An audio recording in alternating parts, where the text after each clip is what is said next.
Hello.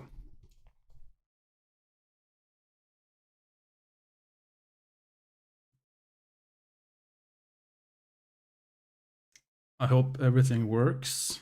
Been a while.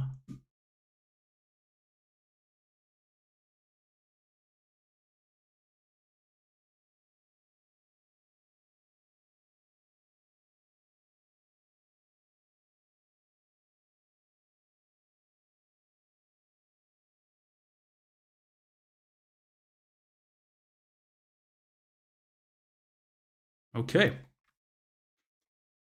So basically, a few days ago, I made a submission for what's called November, which is a yearly thing.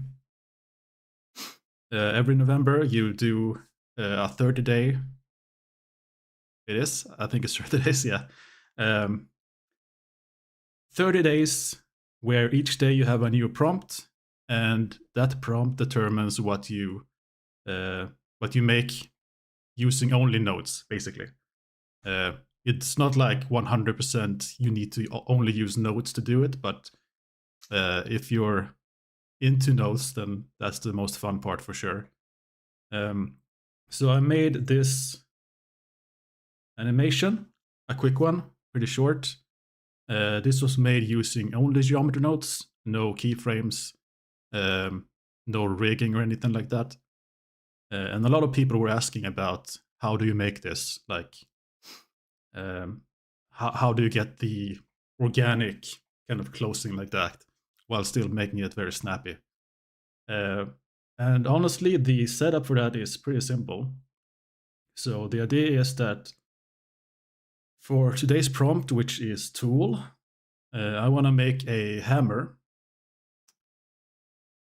that hits a nail, and I want it to be very cartoony, and I want it to be uh, very organic and snappy. Maybe I will add some cool camera angles or stuff like that. I was thinking kind of doing something like a Overwatch play of the game kind of thing, where the model will kind of do some weird movements and the camera will kind of twirl around. Then we have like a low angle where the hammer hits, and then the last 2 seconds or so will just be like basically a freeze frame, but with like slow motion effects. I'm not sure how much of that I will be able to fit into this time slot, but we'll see. Um, so basically, we will bring it into, I guess, 3 parts. So the first part will be creating the hammer, which is pretty straightforward. And after that, we will animate the hammer, at least some basic animations, and then we will kind of cartoonify it. So we will add some what do you call um, uh, some effect outlines, some toon shading and stuff like that. So that's the idea. And 3 minutes in, so I'm just gonna start. So the workflow I usually do is, for some reason, I always delete the cube and add a plane. Not sure why, but that's what I do. Add a YOM dots modifier to it. I'm not going to explain everything, but I kind of will try to explain as the most important parts and kind of my thinking about it. Because this isn't really a tutorial. This is more like a how do you work with geometry nodes to create something animated with no rigging or anything like that. So start with a curve line. So this will be the handle, pretty much. Make it a bit longer. And then I want to be able to kind of curve the handle by quite a lot. So I'm going to resample it because by default, this is only 2 points, the start point and end point. So you resample it, you get start point, end point, plus if you have a resample of 10, you have 8 points in between. Cool. And then we do the basic animation setup. I posted a sample on Twitter or a screenshot of a node setup that kind of does this. but it was using the scene time node and a sign node to kind of just automatically move back and forth. We won't do that. I will do something else for this one because it will only be one big long movement and then an ending, so it won't be repeating at all. So what we do is we get the positions of all those 10 points, and then we rotate them with specifically this node. And this is a new position. So I think I want to rotate it along the x-axis. Doesn't really matter, but it feels right. So if the axis is x and I move this is the amount of degrees it will be rotating. I obviously don't want them to rotate the same amount. Each point along this edge should have, or along this curve should have a different degree of rotation. So what we do is we add a spline parameter, which basically has a factor, and that factor means that it can sample a specific value along this along the curve. So the factor of the curve starts at 0 at the start point, and it has a value of 1 at the end point. So if we plug this in, we get like this curvy kind of thing. So that's the basic idea of it. Now, in order to kind of control this a bit more, you can use a float curve, and this will kind of control how it behaves and along this this factor, how it should be affecting the angle. Cool.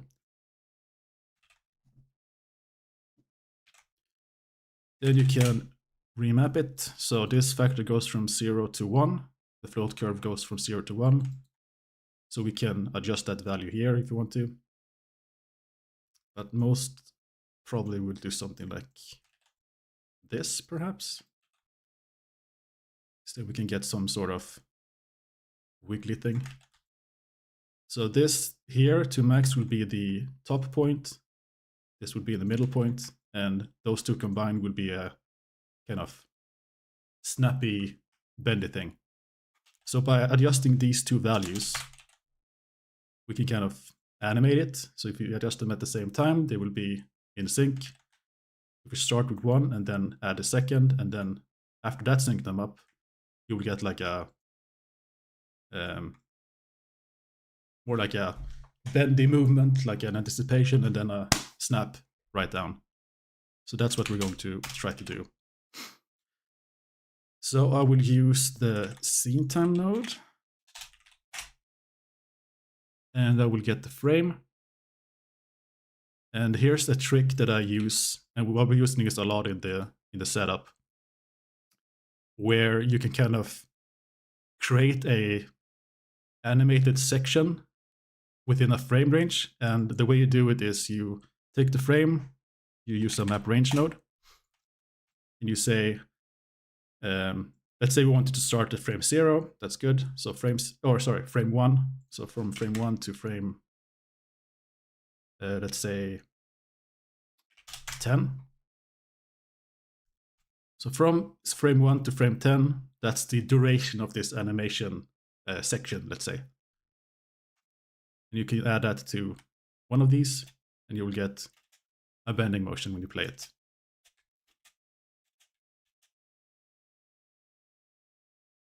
Because what it's doing is it's taking the frame number 0 to 1. No audio. Looks good on my end.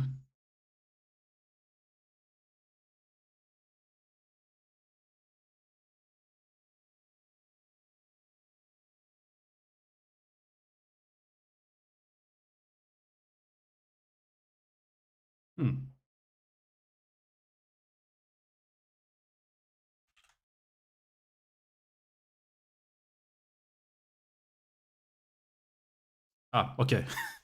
Good, it got me worried there. So this will be basically the animation section that will be controlling one part of the animation, and then we can create another section where we say maybe from, let's say, what do we want to do? From, yeah, let's say we get the bend starting here, it goes to 10. Then after that, we want the top to kind of follow the middle part. So we'll do that by, if I'm not mistaken, we add some sort of offset. Then we say the end frame of the whole thing will be 20 maybe. And then that should be it, I think.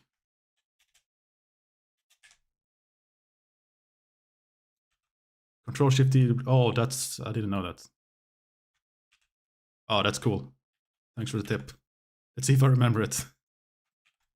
But yeah, that's kind of the idea. So this value here, 2 max, determines how far down everything will go. So if I bring this down to here, so let's say the endpoint would be something like this. This is where the animation is finished. And from there, we can kind of control the offsets. So this is probably too big of a delay between the bending and the catching up. But I think it might be fine. Might be fine. So when you have that, you can also control these offsets with another float curve node. You will have to do a bit different setup where you have to have these be 0 to 1, and then after that you range it. So let's do that. It's not that difficult. So 0 to 1, 0 to 1. Float curve, like so. And then you map range it from 0 to 1 to 0 to whatever value we had, like 1.5, I think. Then you do the same here and the same here. So by adjusting this curve, you can get different offsets and different behaviors. So this creates a more organic look, I think, where the part kind of catches up, where the top part catches up a bit faster. Just notice it should be a bit further down, so 1.6 perhaps.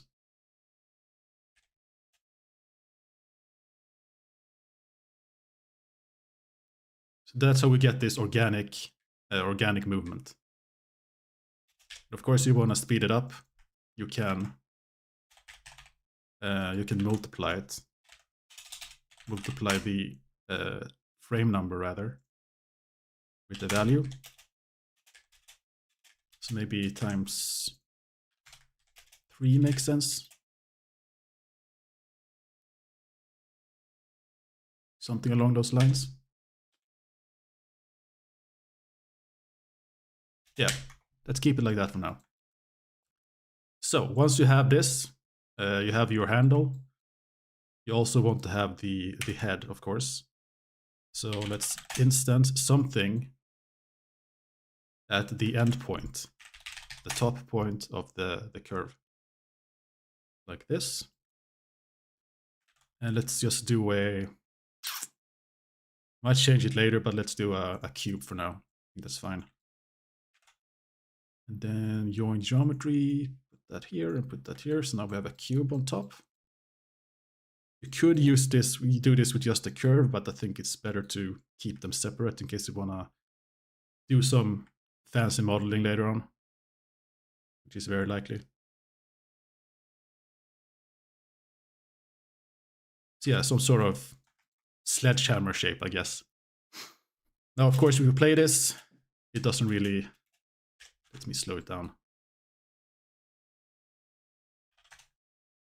It doesn't really fit with the rest of the hammer, or with the handle rather. So you need to align it to the curve that it's being instanced on, and that's very simple. You take a sample curve. And in this case, we know it's the endpoint, so we don't need to do anything fancy. We just say that the factor is 1. The factor of 1 in a curve means the endpoint. We sample it here, and I think it's the tangent. I'm never sure about that. But we use aligned rotation to vector. The vector is either tangent or normal, I don't remember. And you place it like this. Yeah, so tangent works fine. So now it will follow the tangent, like the direction of the last points, or rather the direction between the last point and the point before that.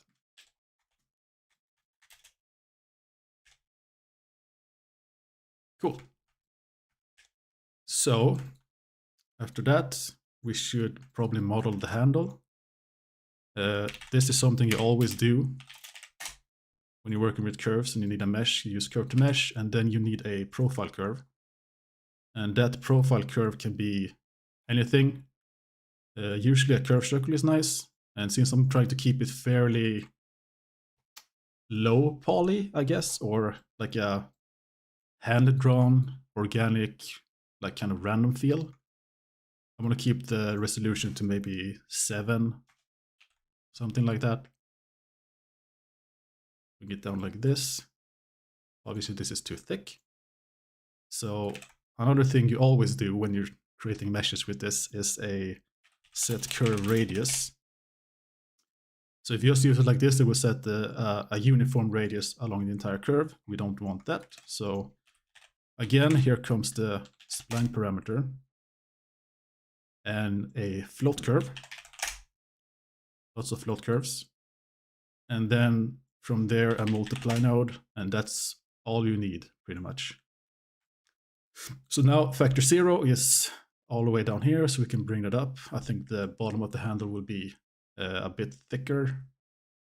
And then maybe something like that. And then in between, we can kind of create a profile shape of the whole thing. So I want to have like a pretty thick handle that goes to maybe here somewhere. Let's make that a sharp one. And then I want it to go in here maybe, like this. So you get this kind of thinning closer to the head. I don't want to do too much though. Maybe something like this even, where it thins out and then gets thicker.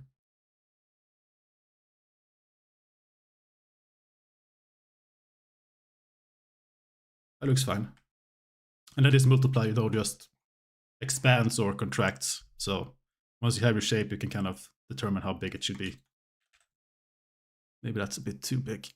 And maybe this is too thin. Okay, that looks nice.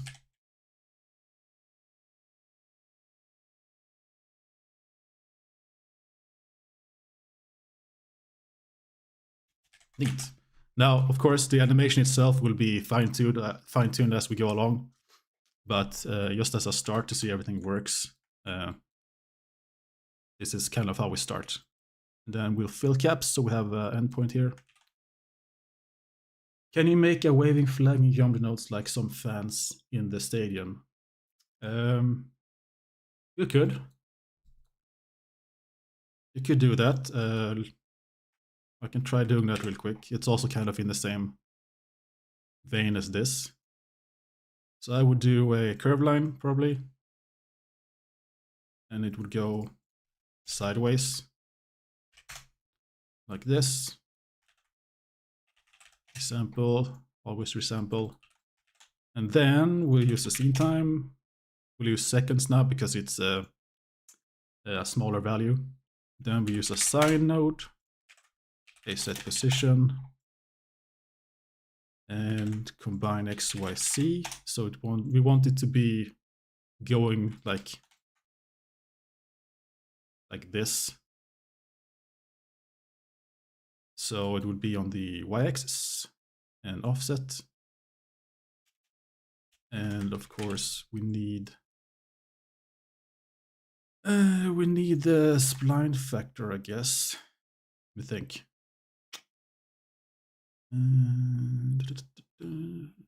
No, yes.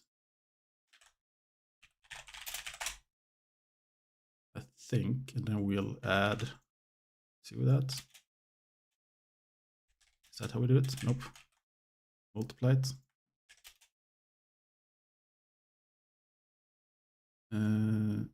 And this, oh, this goes from 0 to 1, so it needs to be multiplied, I think. Nope, not there. Should multiply here. I'm trying to think. How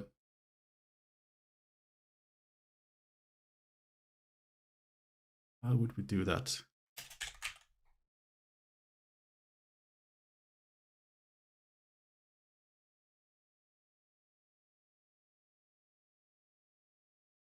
Hmm.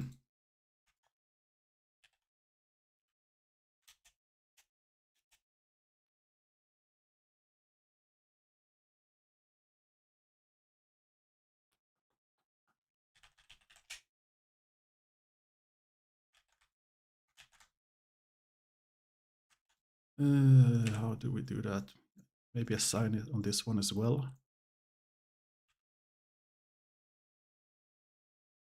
Yeah, there we go. No, it's fine. It's stuff like this is super fun. And then we probably need to also add to this. Let's add the seconds, and let's say we probably also assign on this one, right? No, it will be wrap. So 0 to 1, I think.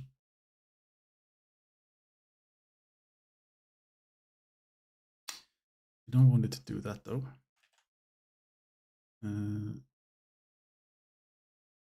Adding, multiplying, factor. Oh, sorry, it should be here. It should wrap, I think.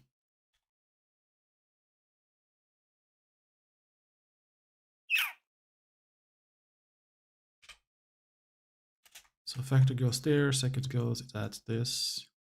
No, it needs to wrap here. Pretty sure.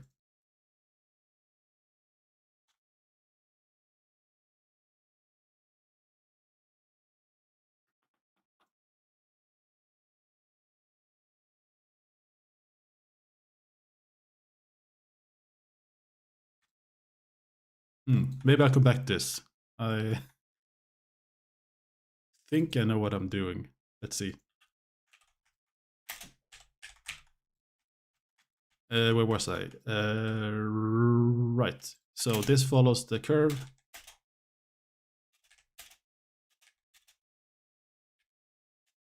And now I want to make some stylistic choices, I think. So one thing I usually do when I want to do some, or that I've done in the past few renders, is I want to add some extra geometry, and I want to have a outline. So a few things needs to happen. This cube up here needs to be realized, because right now it's an instance, so it won't really have actual physical geometry. It's just like a solid object, pretty much. So let's realize that with this one. And then I want to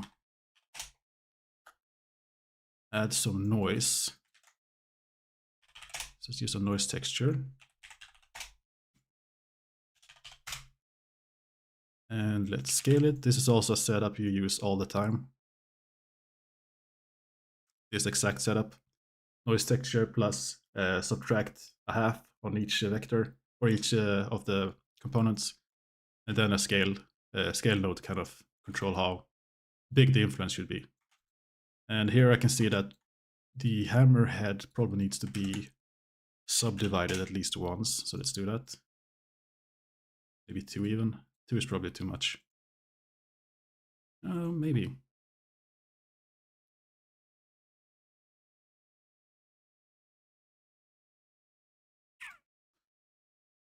I think I'll keep it. I can always change it afterwards. And then probably decrease the scale of the noise a bit. Get more even. Something like this. And after that, I want to basically take all of the mesh and extrude it, and then invert the normals, so I get like a outwards facing inside, if that makes sense. And then I can add a material to that ignores um, backwards facing normals. And that way you can have like a nice outline. I will show you. So we'll take this, we need to join it like this, and we remove individual and something like 0.04. And then you flip the faces so that those normals are now pointing outwards. Perfect. And then we'll do this thing again, the set position, to kind of add some extra noise to it. Like this. Maybe we'll change the W seed for that so we get something else. And then we are ready to add some materials to the hammer, I think. So set material.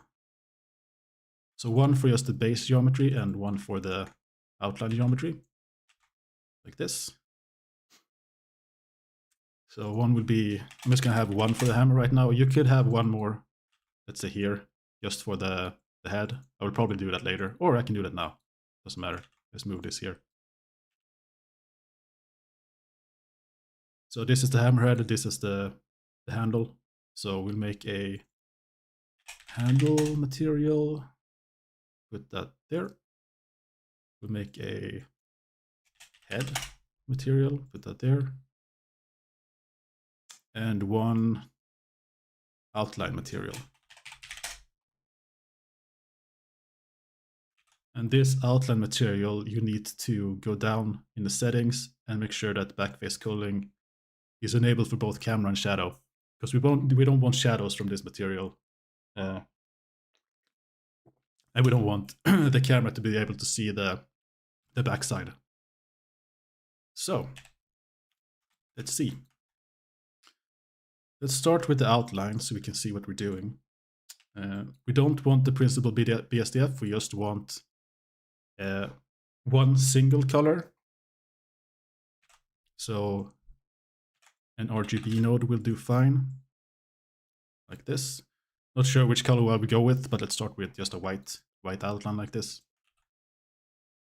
And then the handle, same thing here. We don't want the principled BSDF at all, because this is going to be a highly stylized look. So you don't even need any actual light data for what I'm doing. So I instead use the layer weight. So the layer weight gives you access to like the some of the geometry features. So for example, which parts of the handle is facing this way and so on. So the setup in general is either Fresnel or facing, and then a color ramp set to constant. That gives you the ability to kind of apply colors in the areas you want. So let's say we want the orange handle with maybe a, what do we want? Like a blue-ish edge shadow, something like this.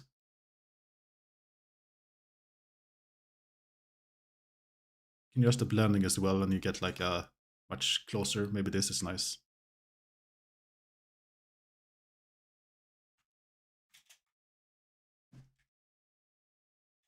Yeah, something like that.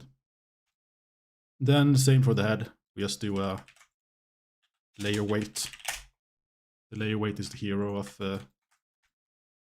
non-photo real rendering, I think. So I don't want all these faces, so I should be able to set it to shade smooth, and that should fix it. Yeah. I think I'll use the Fresnel here. Because for the shape, that feels like it works better. It's the same idea. Color ramp, set to constant. Let's do some See if we can simulate some sort of metallic look. Probably want an inside color as well. That is very like tight like this, maybe.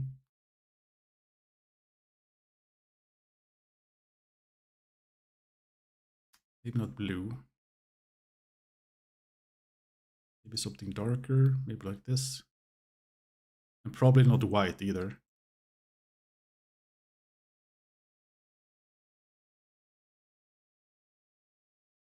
This looks pretty cool. This needs to be a different color though.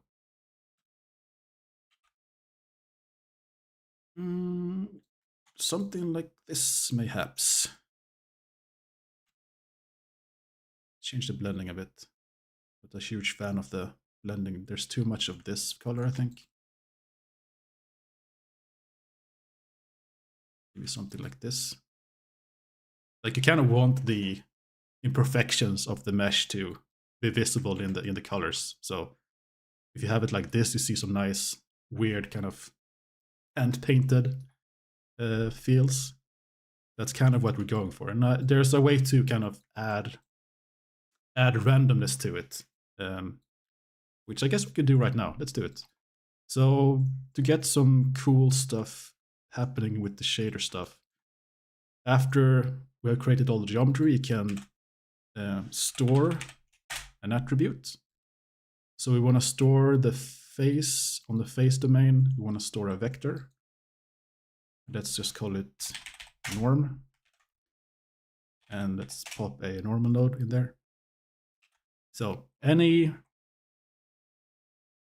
theoretically anything in here, any material we apply here should be able to use this, I think. Otherwise we need to put this further back, I'm not sure. Let's see. So let's bring in an attribute in the shader, and we called it norm. And yeah, you can see we have it here, so all good. So using that, we can combine the normals with, let's say, I don't know, a border texture maybe. Then let's maybe mix those together.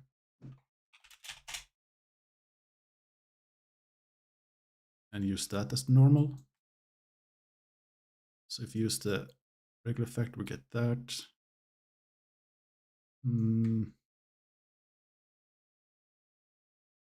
Probably want to do something like soft light, maybe. And I'm noticing now we get a lot of squares, which makes sense because without the shade smooth, it's just a bunch of rectangles. So maybe we need to smooth it out a bit. So let's do a blur attribute, set to vector. Let's see if that helps a bit.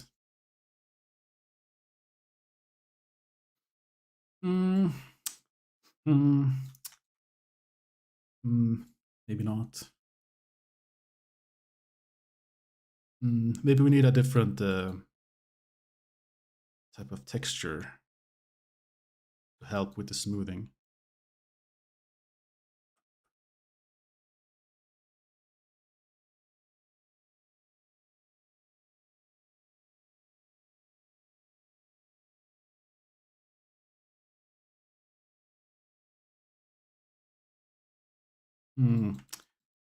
Guess it's not the best to do with the hammerhead specifically.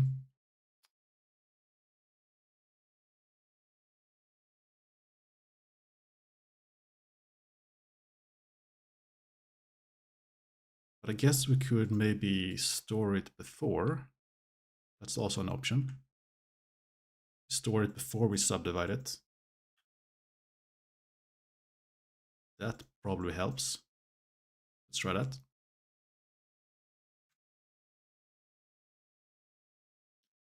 So we bring this here. Oh, this is the outline. Whoops. That's not what we want to store. We want to store here.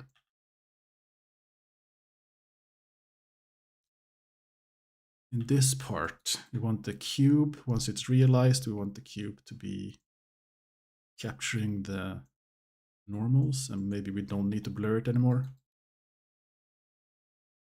And then let's see.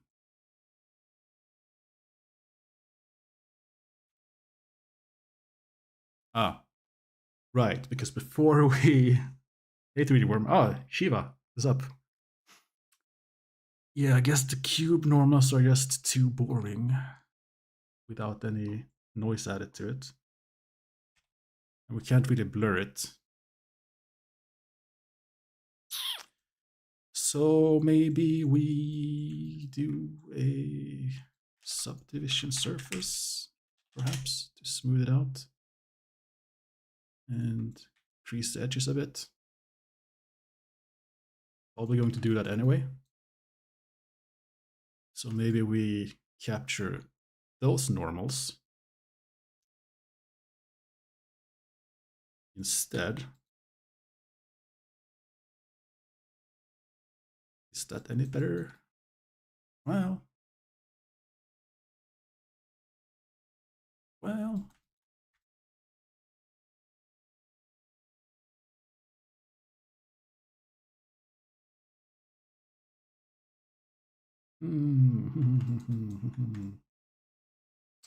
So I really don't want the blocky look. So maybe when we don't do that specific thing on the hammer,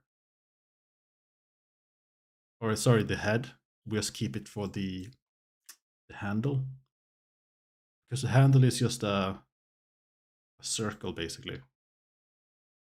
So the normals there should be a bit nicer to work with. Because I really don't want to bring up the subdivision to like 6 and then decimate. Well, maybe I do. Let's try that. Something like this, and then we, after we capture the normals, let's see if this works even, I'm not sure. I guess we'll find out. Merge by distance. So I obviously don't want the hammerhead to be like this. That's insanity. So yeah, that works, I guess. It's not too bad.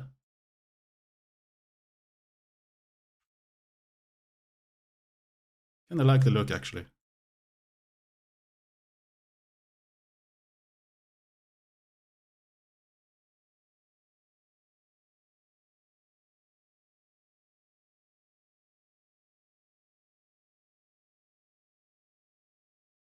Yeah, that's good. That's good enough for now. Let's keep it like that, and then maybe bring in the values here.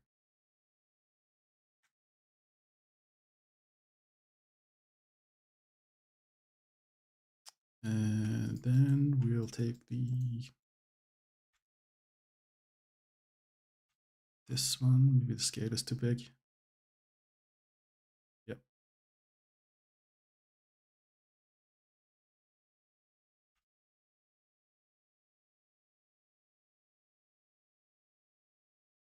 We did get some nice results with this one, but I think you smoothed that one.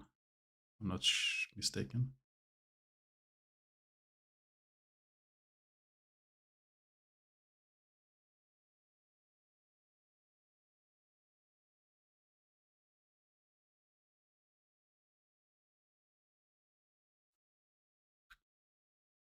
So this is what it looks like a lot of the time when you're working with procedural stuff. Unless you're like a savant or something.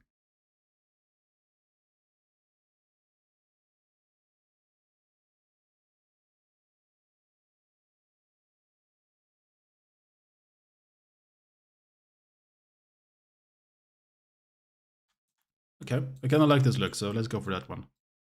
Let's try the facing as well, because maybe that works better. Let's see. Kind of the same. Let's do the Fresnel. Something like these.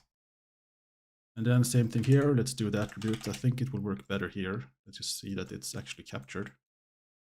It is not. So let's capture it here, like so. And now we have the normals there. Yeah, that should be fine, I think.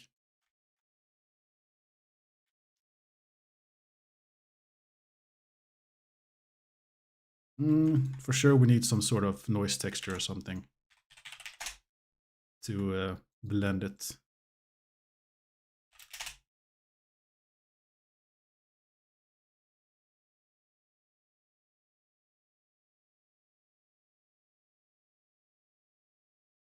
This is without noise, this is with noise.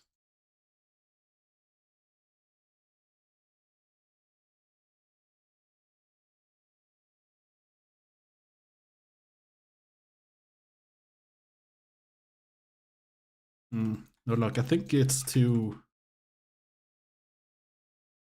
not enough geometry. That could be the thing.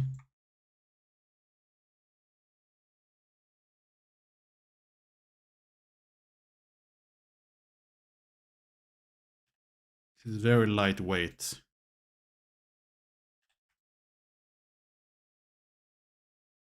Let's see if we get back to it later. I think this is fine for now. So we have the hammer. Let's remove that as well here. Blah blah blah. So cool. What else do we need? Nothing right now, I think.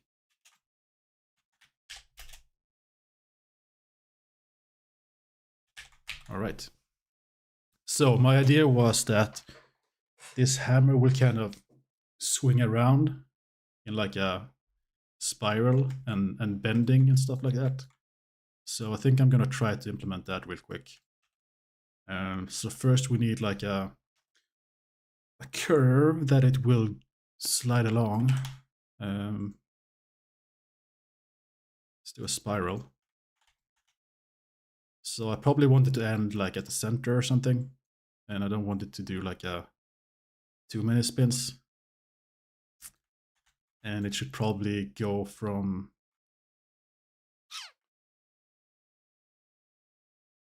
downward, from down here and up, maybe. Yeah, we'll see what the scale is.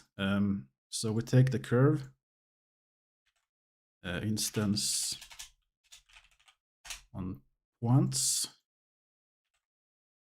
I'm gonna keep the curve here for now, just so we can see it.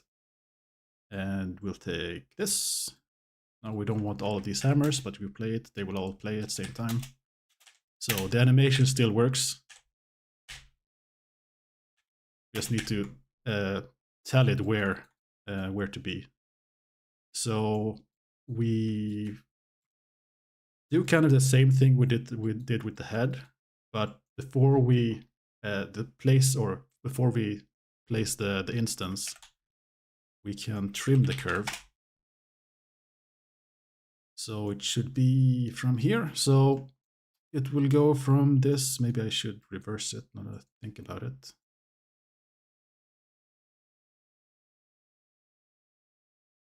Oh, we still go that way. Okay, good. So this one determines the actual curve, like how much of it is left. And I want to just instance this thing at the endpoint. So whenever you trim the curve, the endpoint becomes something else. So it would be in the start point. Here we go. So now if you would animate this value, you could have it go from down here and follow up. And we probably also want to have it like angled, as if it's like being exposed to centripetal forces. So let's see if we can do that real quick. It's kind of the same thing as with the head. And now we sample just the start. So factor 0. Align. Vector there. Rotation. And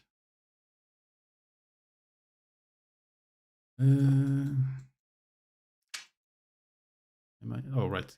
because you can have it fully. Okay, so it needs to be clamped at like 0.999. Then it works. So maybe we don't want it to follow too well.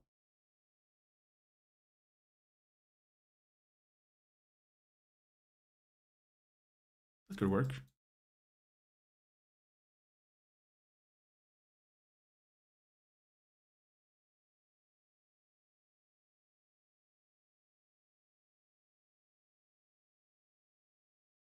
Yeah, let's start with that.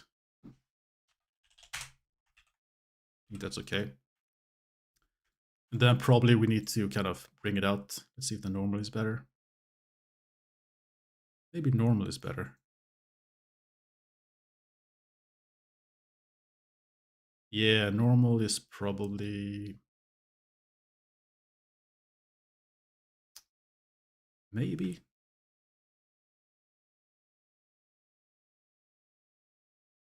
I don't want the rotation along the length of the hammer. I kind of want it to be like laying down almost.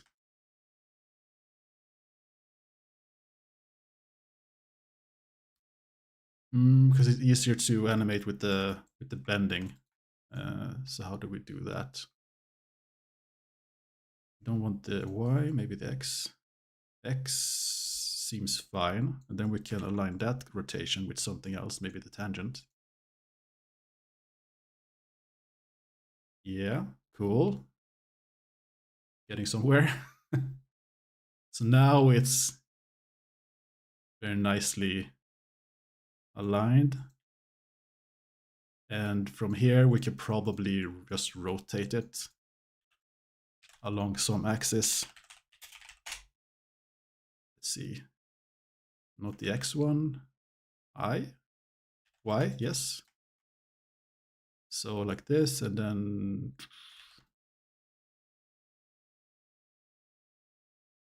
something like this. Yeah. I think something like this is what I'm going for, where it like follows the curve like this on the outside. Because then we can kind of do some cool stuff with like the camera. It can go around and do some cool action shots.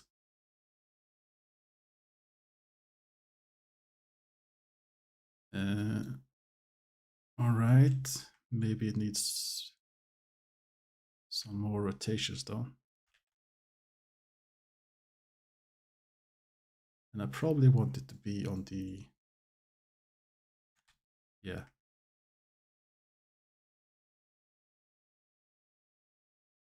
Should end up here.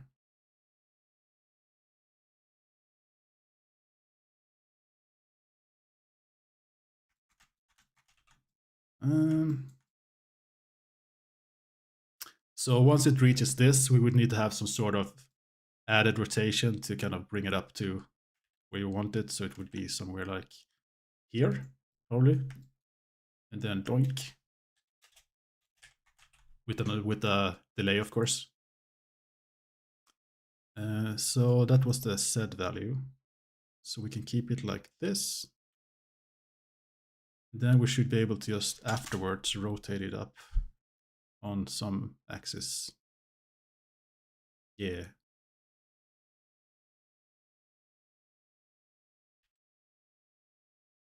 Yeah, okay. So here's the idea. It keeps this rotation, this one, through the whole thing.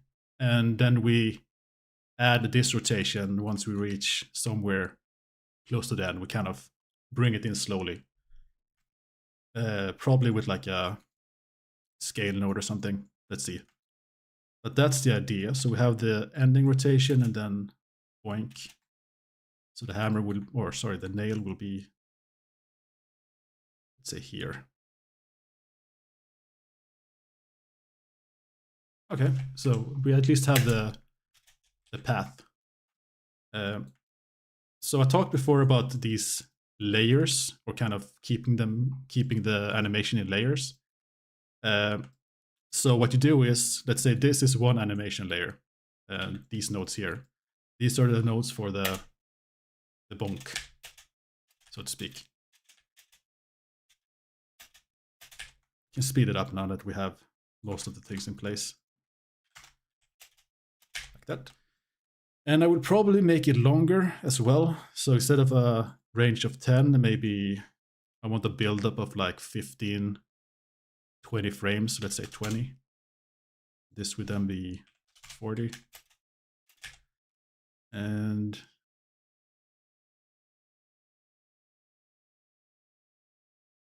this would be 34. Okay, maybe okay, maybe that's a bit too dramatic. And probably too fast as well. So we can do this. And probably we actually increase this quite a bit. Yeah. So these two nodes, basically, this is how you control the timing. So this node is for the bend. This is how fast that bend accesses its final value. Because this here is linear, so it goes from 1 to, in this case, let's say 33. In a linear fashion. So it's a constant change in value. But using the float curve, we can kind of adjust that so it goes slower in the beginning and then speeds up. You can be crazy with that. Like you can add all kinds of nodes to it, or what do you call it? Patterns. So if you want to start here, you can do that, but we will keep it very simple, just like this, I think. Because I want a pretty long build-up. Like the trap animation was very short in terms of bending and stuff. So kind of want to have a longer build-up. So maybe the bend build-up should be even longer, maybe like 60 frames. That's like 3 seconds almost. And then this will be around 75 or something. Maybe less. 60 to 67. So this is the animation for the top part. So this should obviously be shorter than the bending. So let's say technically it should be like 2 frames. It should be really fast. But yeah, so 62 like this. And that's kind of how the snappiness of the trap was made. Because you have all this build up, and because you have the build up, the anticipation, you can get away with just snapping it into place or like over 1 frame. Because your mind is like interpolating the change in position as like a very fast fluid motion. It's used in 2D all the time. And I think this timing looks pretty nice. But maybe I wanted to go further down. So the end point will be like around here. I probably wanted to bend a bit as well when it hits, because like when you hit something hard, if it's bending when you're hammering, it will probably bend when you hit it as well. So it kind of makes sense to have like an upwards bend at the end. So let's see what this looks like. Yeah, kind of like that. And if you want to be fancy with it, you can do something like where it first goes up to the max, then you will need to increase this a bit. And then goes down to something else. So it would be like it's hitting. You have to be very careful about where you place this though. But this hill basically would be like a overbending, or I guess it would be like an underbending when I think about it. That's too much. But I do want this to be the end position for sure. So the nail will be around here somewhere.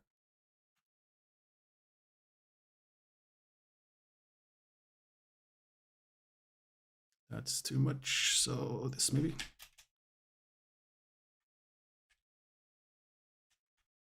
So here we can see that it goes way, it bends way too far. Like this, it shouldn't do this. So this frame for sure is way too crazy. And that's where the float curve node comes in handy, where you should be able to adjust that.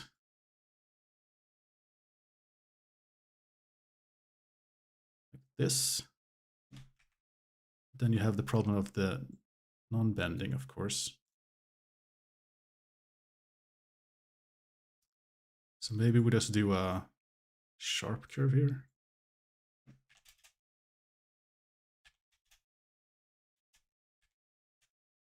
So here we have a more snap animation, but it's too snappy. Still want some bending like in the beginning, so maybe we do this.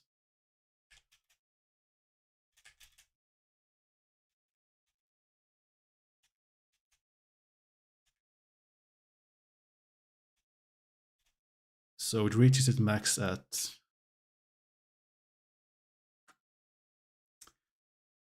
3 times 20, so that's 60. Yeah, makes sense.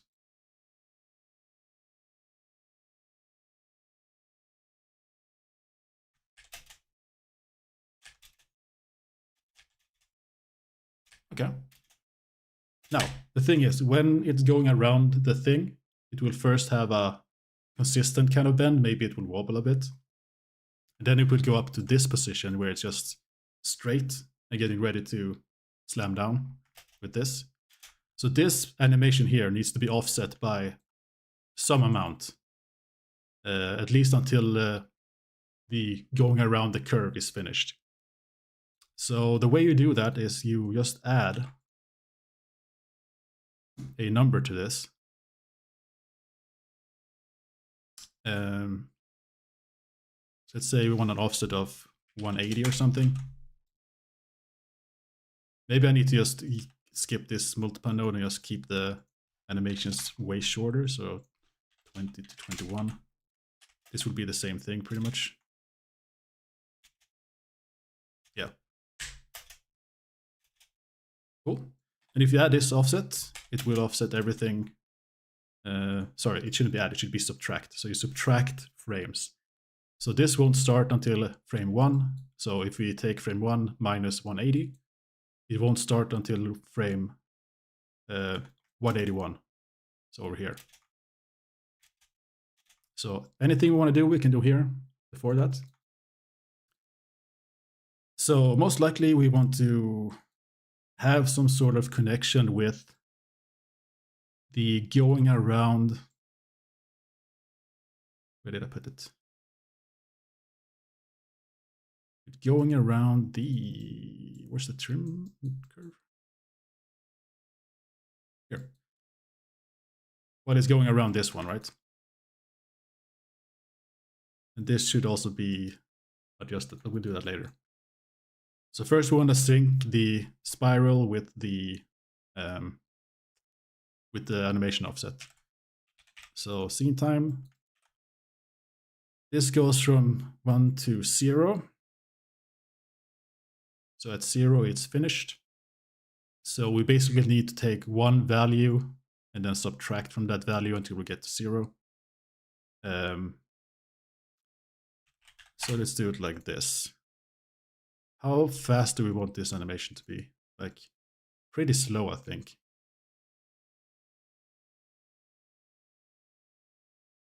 So when I have like dynamic camera movements around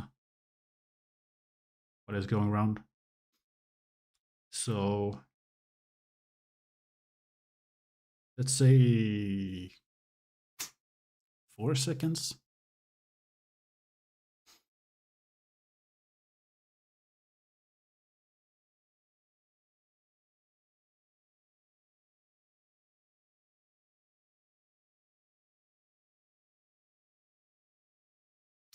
Yeah, let's say 4 seconds. So 4 seconds, that's 24 times 4. So 96, that's where we start. Then we map range that from 96 to this. Then it very gently follows the curve all the way down. I think that speed is pretty nice. I think that's fine. Because when you add like camera movements and stuff, it will feel a lot faster, especially if we add a bend to the handle.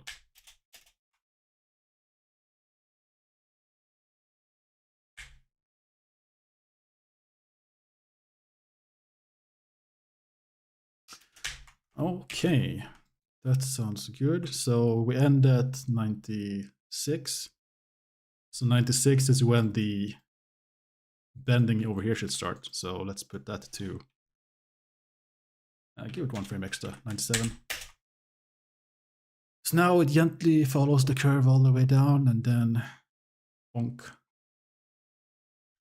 And then the whole animation will probably be like 200 frames at most.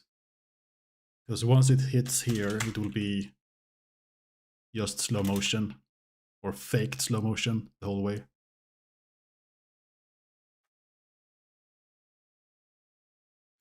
Maybe I wanted to start doing the bend a bit quicker actually. So maybe already at like one frame before it's finished. Yeah.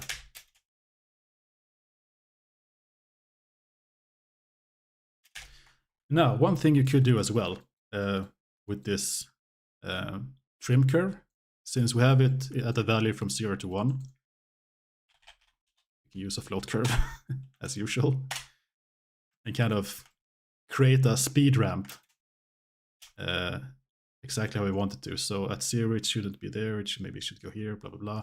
You know, we can kind of control how the velocity change should be. So if you want to have some sort of difference in speed, we can add that as well. Just need to be careful because this needs to go to 0. Otherwise it won't work. So maybe something like this.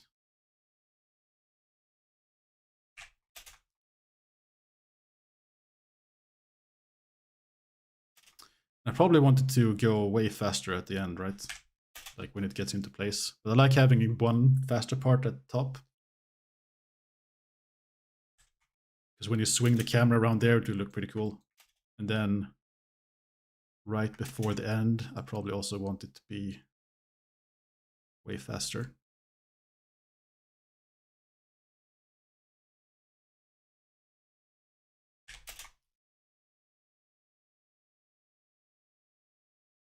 Yeah, something like that.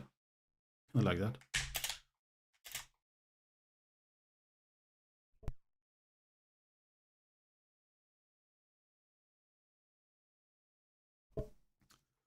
All right. So now we have the hammer, we have the movement.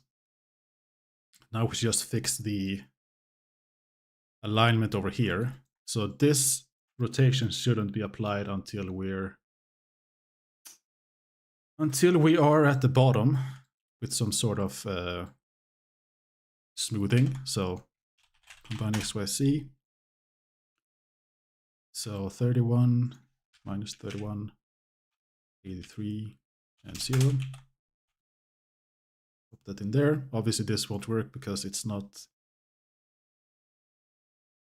in degrees, so 2 radians I think need to do.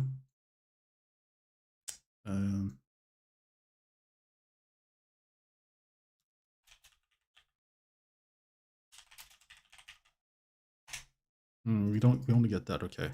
So we need to do it before we combine it. That's fine.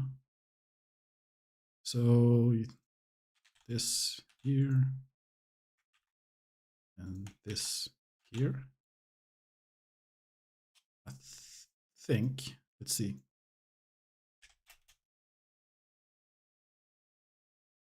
Is it still accurate? Yeah, cool. So we basically need to scale this one the same way we did with everything else with the math node. So once it's reached the top, we need to kind of do this. Or we can multiply it. with some value. Maybe. So this rotation is not the best. Let's change that.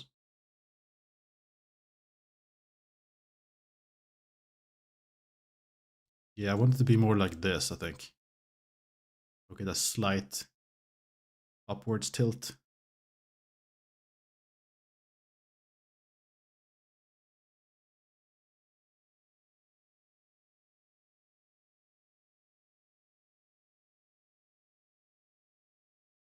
Something like that. And then from there we go into, I guess I could just scale it.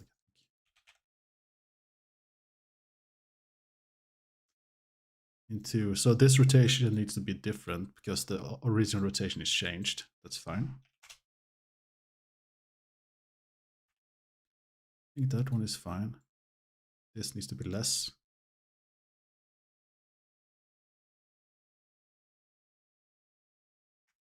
Doesn't have to be exact. Yeah, okay, here we go. Cool. So once it's done at around frame 96. So maybe at around frame 80, we want to gradually bring this in so it kind of aligns to the final rotation. Let's remove these. So we do the same thing as before, subtract 80 frames. And then we say map range like usual. And we say the duration is 16 frames. So from 0 to 16, well, technically 1 to 16, but it doesn't really matter. And then plop that in here. And now it should be self-aligning at the end, I think. It does, but it's way, way too early to start going up.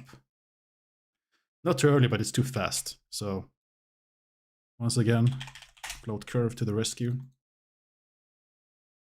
Simple graph like that usually works.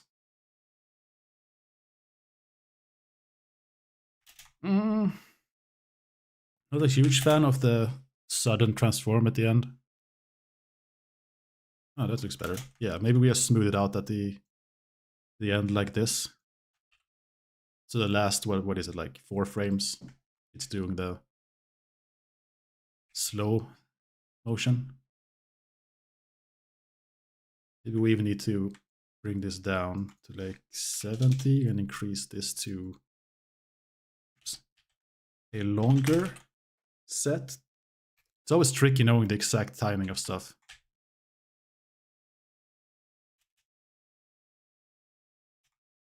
Because we don't want this jittery Yankee stuff going on here, like at this point. It just starts very quickly going up.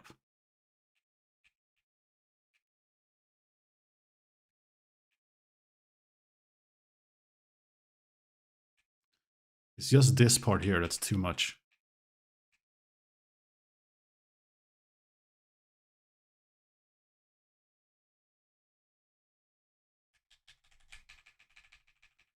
Oh, that's better. I think that looks nice. Yeah.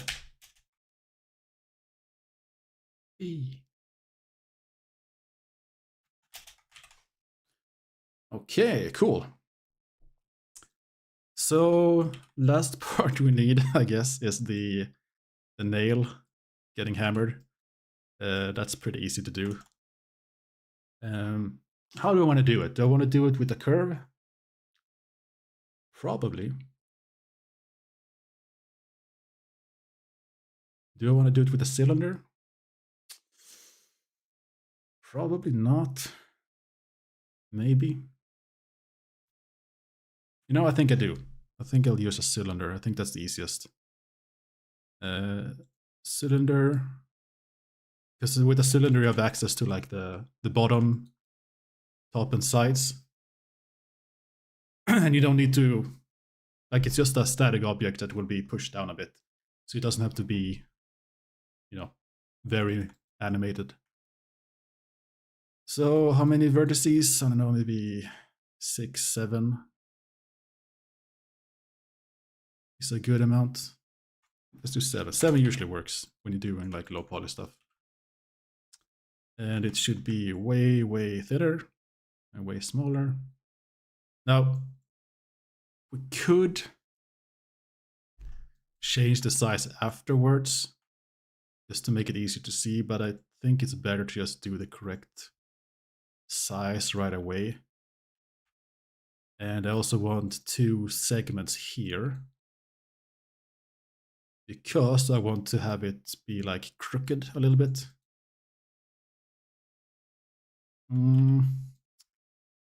Maybe we'll change to, well, 7 is too much, I think. Maybe 5 is better. Maybe we'll switch to a curve, I'm not sure. Let's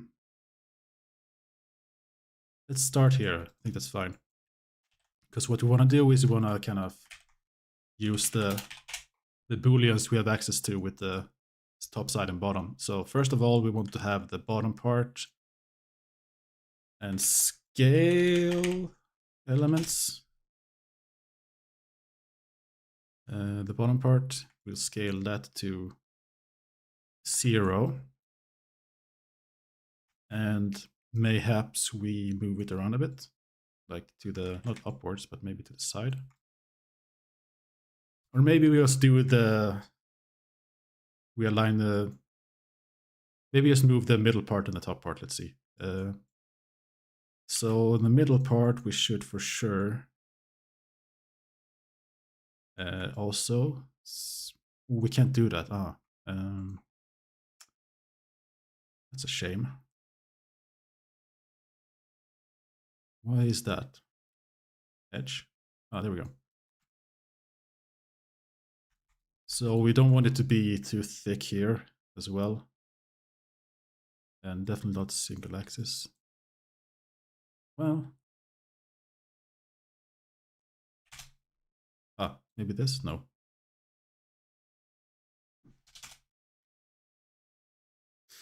That's annoying. Okay, we'll just do it like this instead and set position. Position. Multiply by 1. We don't change the Y position, we just change the middle position.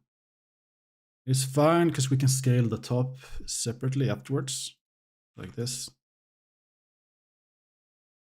And it should probably be a little bit like, it kind of looks like a, what's it called? Like a railroad spike, which I like. Feels very cartoonish. Then we could probably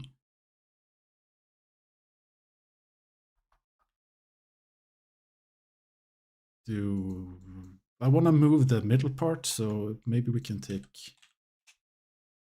top and bottom and knot it.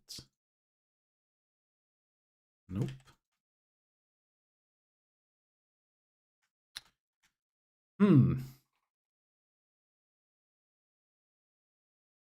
Maybe like this then.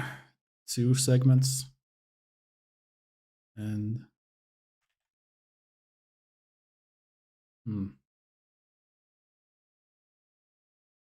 so when I move the side, I don't want to move anything else.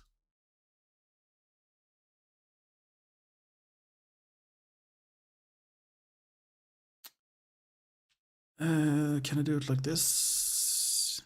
Add instead?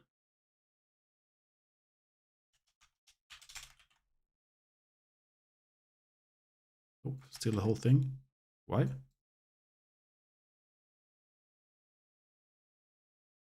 Bottom, side. Because it's just the faces, and the faces are connected to the top still. Okay, that's fine. We'll just do it the other way around. We'll just take We just take the top and bottom and we move those instead. So,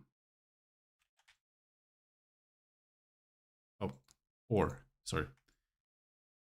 There we go. Something like that maybe, and then maybe we'll offset to the on the y-axis as well.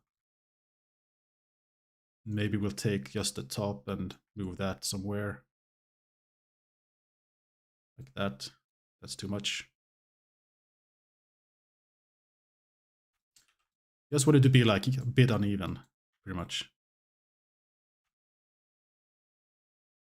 Kind of janky. Okay, I'm fine with that. We won't see most of it anyway. Because it will be halfway in the ground. Or some sort of surface. Then I want to create the head, of course, so let's do extrude. Mesh, only the top. And we extrude the scale to 0. Well, maybe we extrude it a little bit. Doesn't have to be the most advanced spike.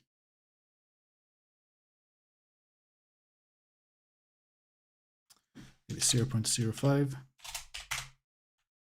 And then we scale the top. So we get this kind of thingy-mingy here.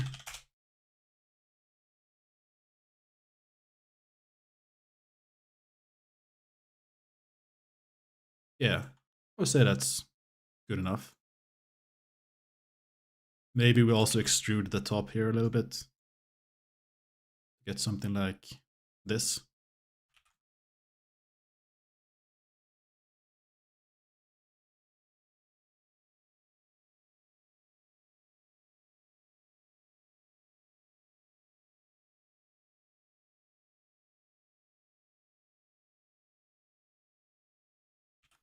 Yeah, that's good enough. And then we'll just move the whole thing to where the hammer is. Very simple, set position. We don't need to instance anything. We just place it where we want. So it should be somewhere around here, and somewhere around here. So it will start like this, I think. Then once the hammer hits, it will be one frame later, it will be down here, of course. So maybe we'll have a ground plane like at this point. So we don't we don't hammer it fully in on the first try. So no one does that. Okay. So set material. We want to do the same kind of thing with the materials that we did with the hammerino. So let's create a nail material. And we can probably get away with using the same outline material for both. I think that's fine. So we need to do the same thing here, where we extrude everything and flip it. And then we scale it out a bit.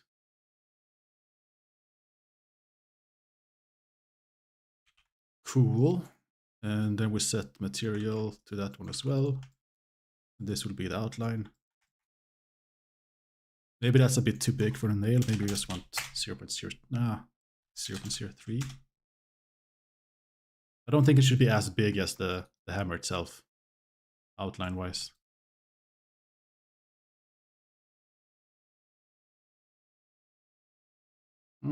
Okay. Let's do the nail material. It will be a very simple one. So once again, layer weight. We'll use probably facing, I think. Yeah.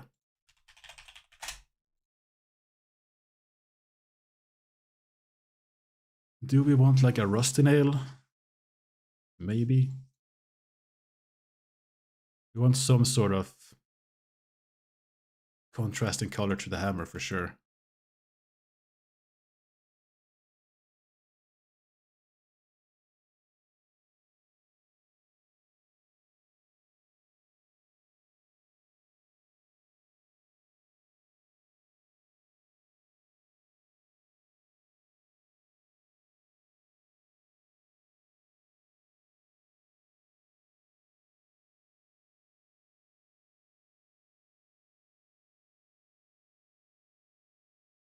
Maybe something like this could be nice. So it's very visible.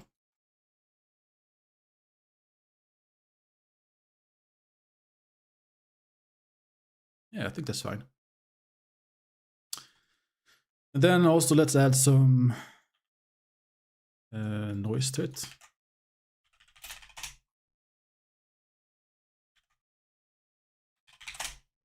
Usual thing, noise texture, subtract 0.5, scale, offset.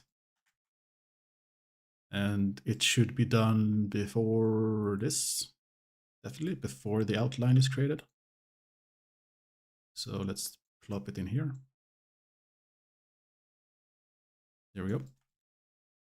And probably want to subdivide it first so we get a bit more geometry to play around with.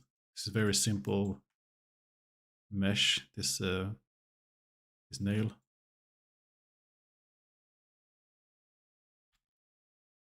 Just need to be careful with the strength of everything. Something like that. And then we also need to add some extra goodness to the outline.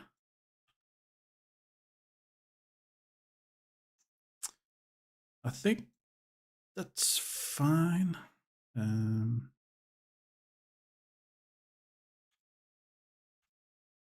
Okay.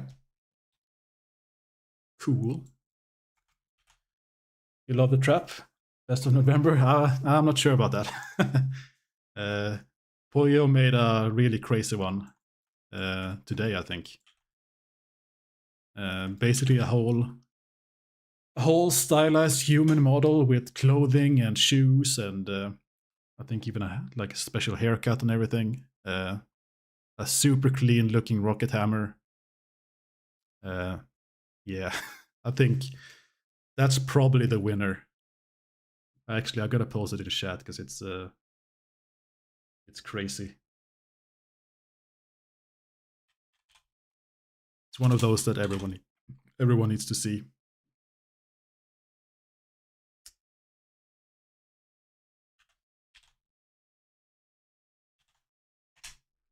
This one. Yeah, I'm gonna show it on stream. It's absolute insanity. So this was all notes, apparently. Yeah, from what I've been told, it is just all notes, which is yeah, I don't even know. It's absolutely crazy.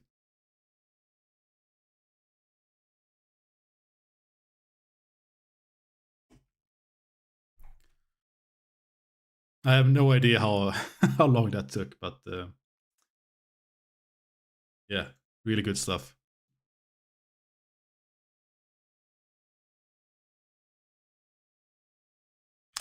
And where were we?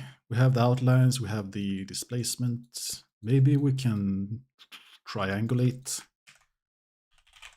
to get less. Yeah, that looks nice. Looks way better. That looks way better. Let's triangulate everything then. Or at least maybe the hammerhead would make sense.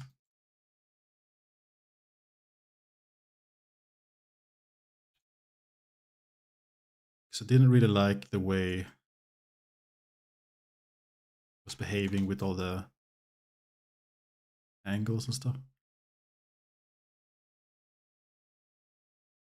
I think that's fine. And maybe the nail is even too subdivided. Maybe bring it down a bit. Yeah. Cool. Okay, so last thing left before the camera stuff is to bend the hammer as it's going down our trusted curve.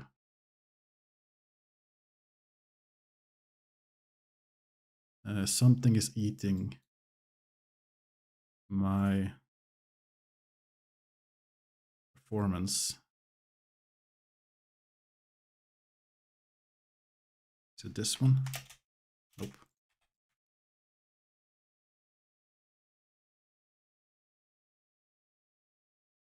Oh, it's this one. Oh, yeah. Yeah, let's not put it before the merge by distance. That's not a good idea.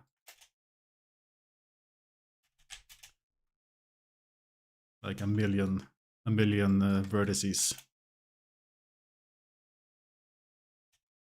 Cool. So we want a bend as it goes down, and we said that the going down animation is 96 frames long. So during those 96 frames, we need to basically create another animation layer like this. So let's put this to the side. And we'll create that from scratch again because it's a good practice. So scene time, map range, 1 to 96 becomes 0 to 1. Yeah. And then float curve, like so. We'll probably do another one here. So top one is for the bend, bottom one is for the top. And we'll do position, vector rotate. So this is basically all you need to create like some organic stuff.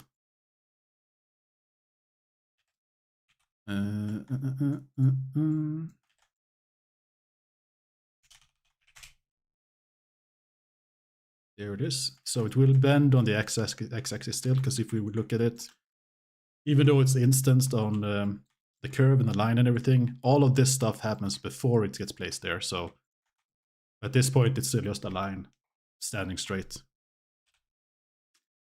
which make things very easy. So we want... How do we do it? Oh yeah, map range. That's how we do it. Map range. So this goes in year. This goes in, no, sorry. How do we do it? Factor, right. This goes in here. 0, 1, 0, 1. And we need this blind parameter. And we need a float curve. And then map range. And this, I think this goes in this, and this goes in this, or maybe it's the other way around.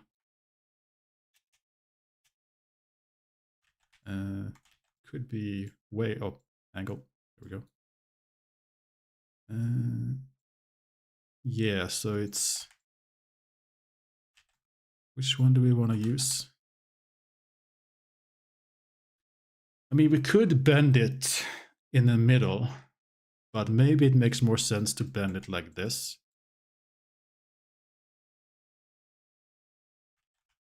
Like just the top. Maybe we want to actually push it forward a bit like this. Probably not. We don't want it to be too much either.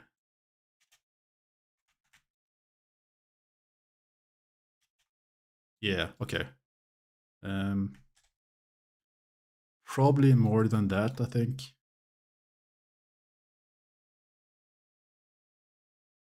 Maybe like this. And then we wanted to maintain this thing quickly, or for most of the ride, I guess. So it shouldn't be straightening out until here, I think. Maybe we even want it to be more bendy over here, which would also make sense.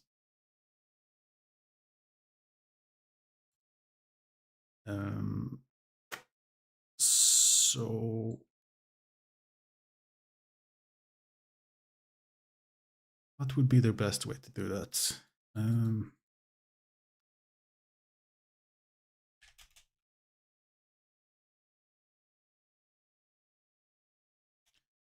then it gets way too much at the end.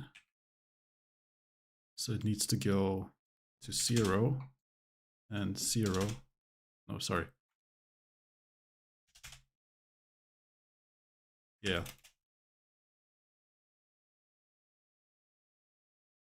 That's how we do it.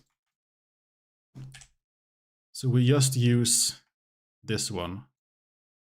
And maybe we even use this one a little bit just to bring it back even more.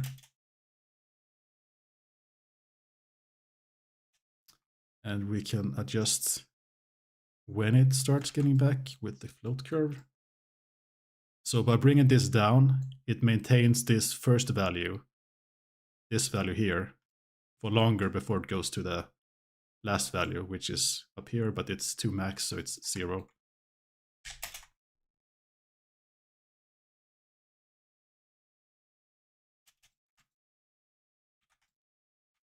Cool, something like that.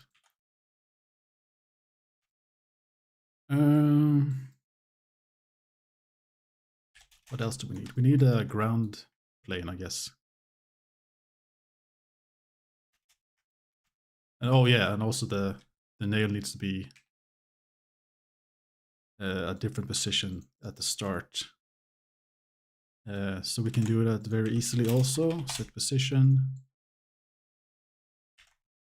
scene time, and it should be up all the way until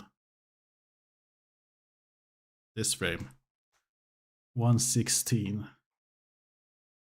So we subtract 116, and then we map range it so it will be 1 frame only, and combine XYZ, and we use the Z value offset.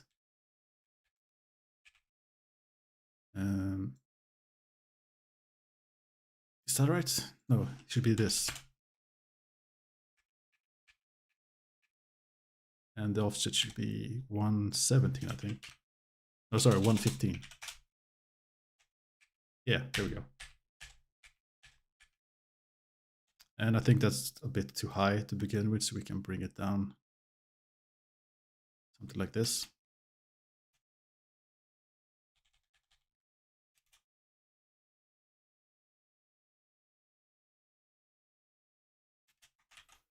All right. So let's do some camera movements, I think, and then we'll be finished for today, I think, because I don't have much more time to work. But I think I want the camera to end up like here. I probably want it to be square. And most likely I want it to be have a pretty low focal length, so we get like more distortions or size differences from the closer parts. Like this. Probably like a Dutch angle would be nice.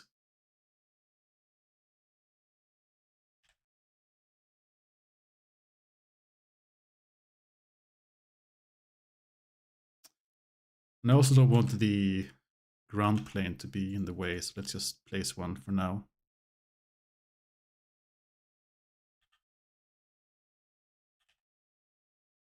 So it would be like this, I guess. So yeah, that works. We could do this like this.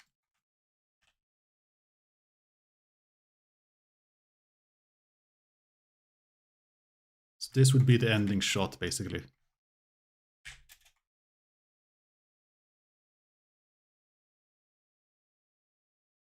That's terrifying.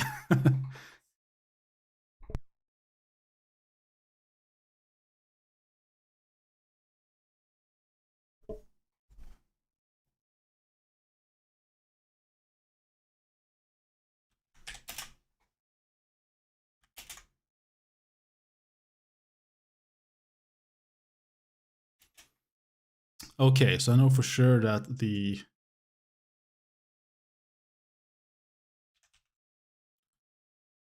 the camera should be at this position, this rotation, and this focal length. Maybe, yeah, maybe even less actually.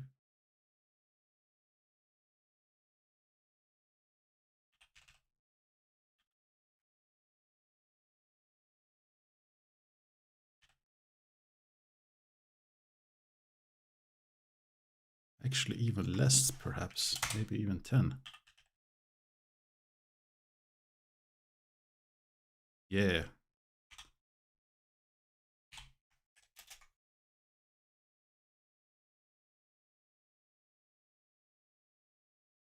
Bonk.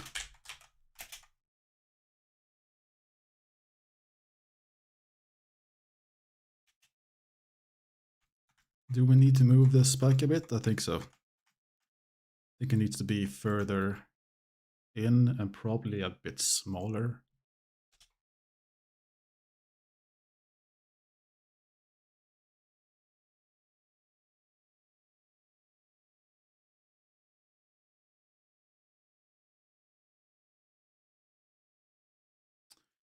And I also don't want the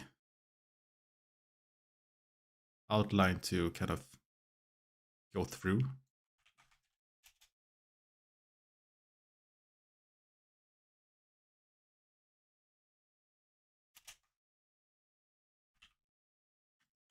So this works pretty well.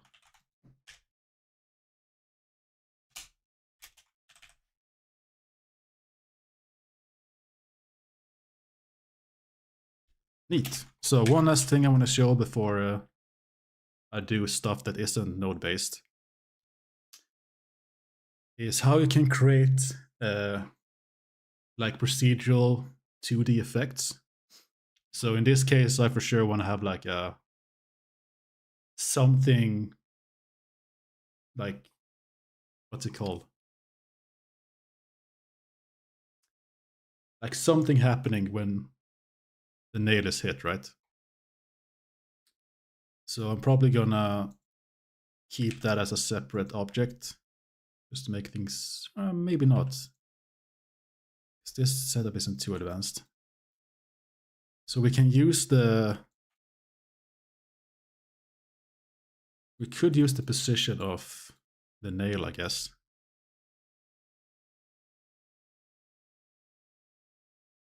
Yeah, we can do that. So we take let's be smart here. We have access to the top part of the nail. So we could use that to kind of add some effects to it. So if we use this node here and we separate the faces and we take the top, we should have just that one, though that's before it's moved. So we need to do it after it's moved. Do we still have access there? Let's see. You never know. Probably not. Ah, we do. But it's not in the correct place, of course. So that would be too easy.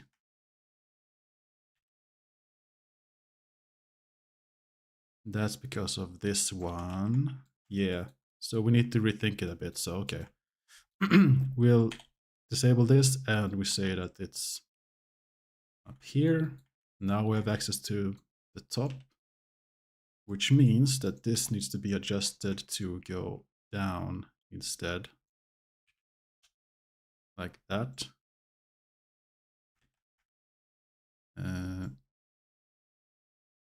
Like that.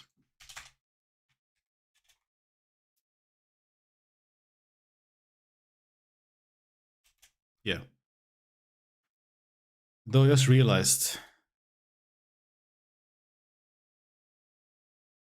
that it was correct the other way around, because we need a position when it's after it's hammered down.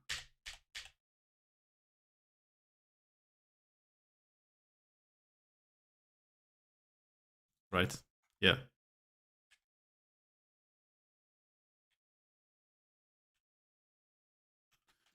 Okay, well, now we have it here. So, which means we can create some procedural stuff with this one as the base. So let's just, what do we want to do? We want to do,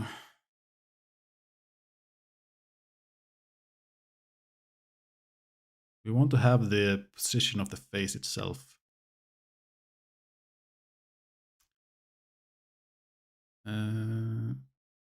Or we can just mesh to curve. What do we end up with? With this. Maybe that's fine. What happens if we place some stuff on there?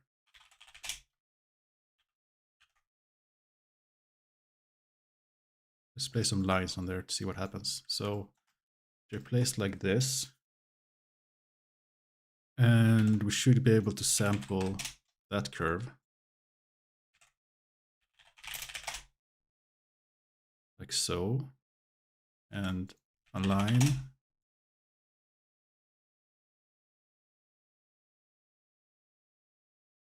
Okay. Almost. Maybe we need to turn it into a different curve first.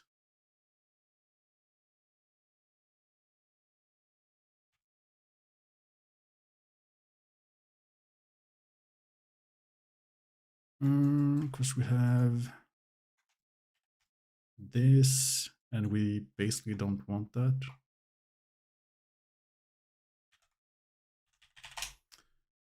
So can we delete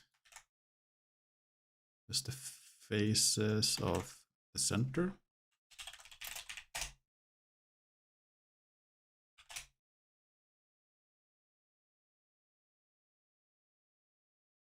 We can get, okay, so we can do that.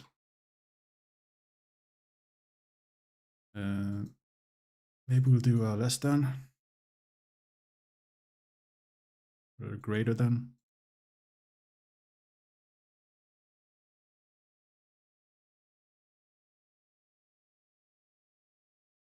Okay.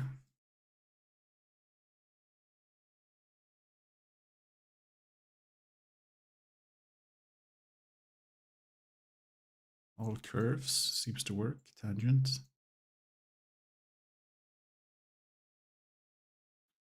So this is basically what we want.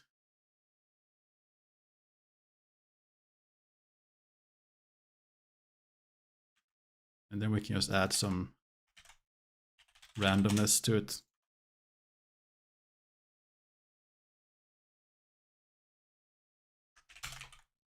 Like this. So these lines can be used to create some cool stuff. So once you have the lines, you realize them. I guess we resampled them over here before to maybe 5. And then you add some noise to it.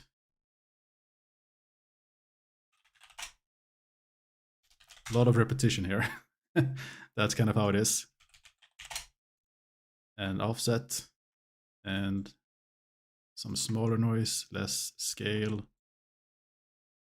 Maybe like this. Just wanted something that looks kind of semi-random, but not like too chaotic. Cool. And then you just curve to mesh. Oops. The whole thing, and you use a curve line. Where is it? There it is. Like this. And maybe you change the direction to like this. Obviously this is way too big, but you can use the old set curve radius trick that we always do using a spline parameter and a float curve and the multiply node as per usual. business as usual.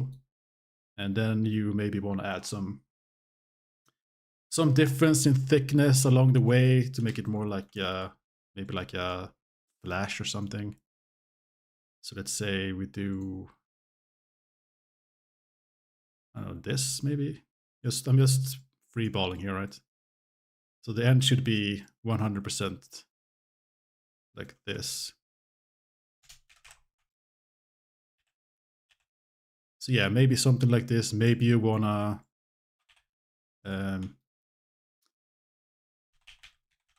rotate the curve.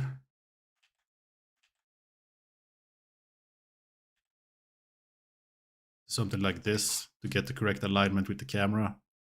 I think that looks way better. Now, if you want to have some extra stuff happening, you could resample this curve as well. And maybe add some extra noise if you want to do that. Let's try it. It could be a good thing for the shader.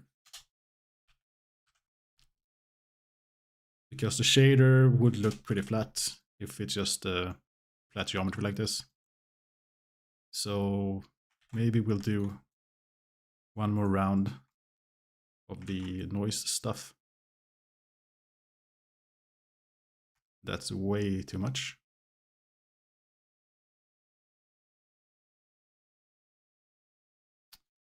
Maybe you resample it a bit more before, because the more resampling you do, the more geometry you have along the curve, not just across it. Maybe this should be, no, 5 looked good, I think. We don't want to have too much detail. And then the noise should probably be way bigger, or smaller rather.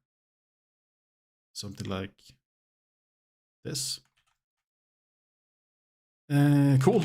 And then we'll set the material. So this material will just call strike FX, I think.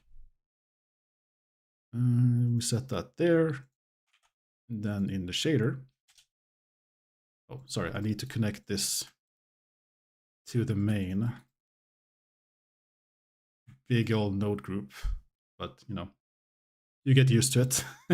Usually you kind of comment stuff, so you're not fiddling around in the dark, but... And let's see. Layer weight again. Fresnel looks pretty nice distribution. Phasing, maybe. You could also maybe check out the ambient occlusion. See if you get some nice stuff there. But usually not. And maybe you could combine these together.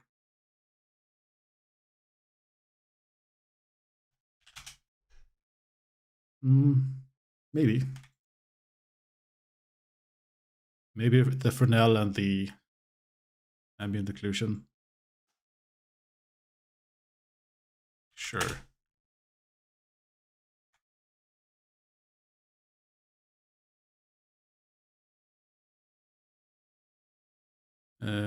What is it, maximum? Oh, minimum? Yeah. So now you have how much time it takes to learn nodes. It depends. If you know a little bit of programming and if you know some math, it can be pretty fast. It also depends on kind of what complexity you're going for.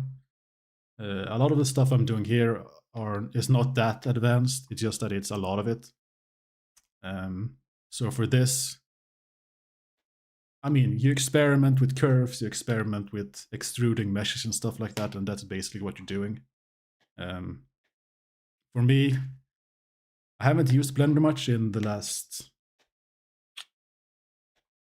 2 years. Yeah, almost 2 years. Well, I've been using Blender, but not for any artistic purposes, just for work. So I'm still learning. And I started learning the nodes as soon as they came out back in, when was it, 2.9, I think. But yeah, I mean, it depends on the level you want to get to. If you want to get like a real pro, your best bet is to just go onto Discord, join the Blender channels, and ask and pick up as much info as you can. But a lot of the times, you can get away with curve to mesh, noise texture, maybe rotating some positions, stuff like that.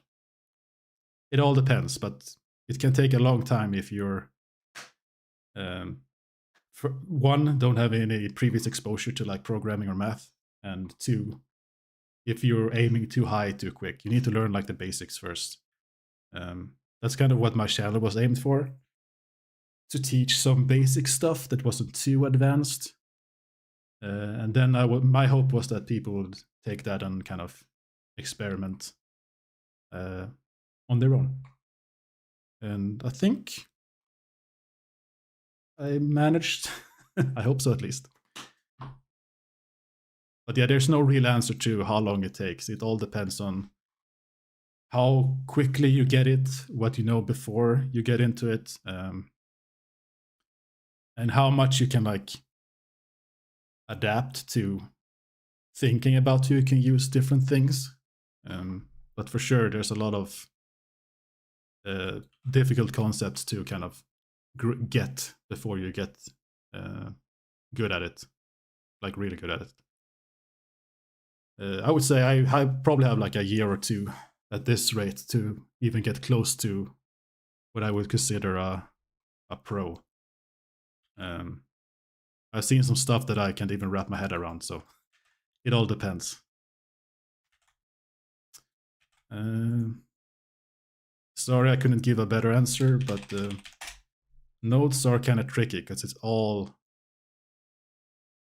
procedural and it's all up to how you interpret things and how you learn. Kind of like programming, because programming is one of those things that you kind of need to get it, like get it, the core of it, at least for object-oriented programming. And if you don't, you're going to have a really bad time. Because I remember when I was doing my first ever proper education for programming, it was Java. And there were a few in my class who, despite the teachers and our best efforts, just couldn't grasp like the concept of inheritance and stuff like that. So it depends from person to person. I've seen people who's been doing Blender for 10, 15 years, or like as long as Blender has existed, who hasn't improved at all in those years. I've also seen people who just picks up Blender for a month and just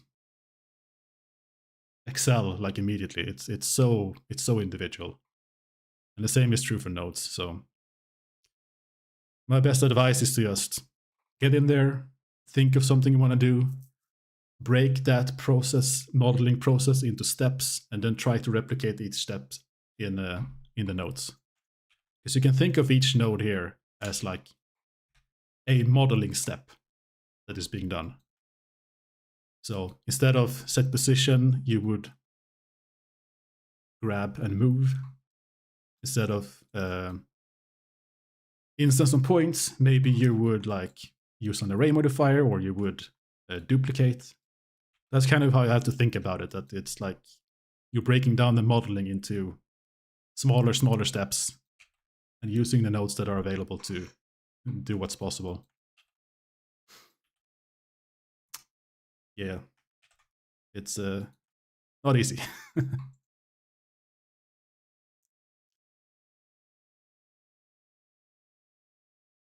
Okay, so I was doing some sort of effect, I think. And I want some stylized colors, so I don't want to use like natural colors. I want some colors in there that are like expected from a spark or something. Definitely not red.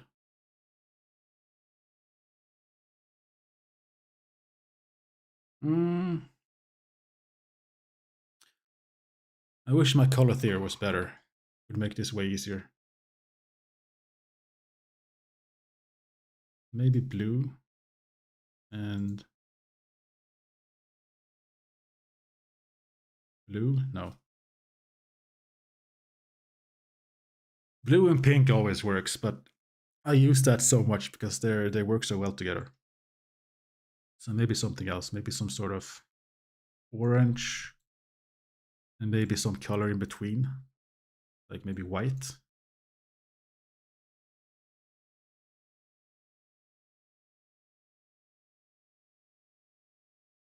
Then maybe one extra color out here.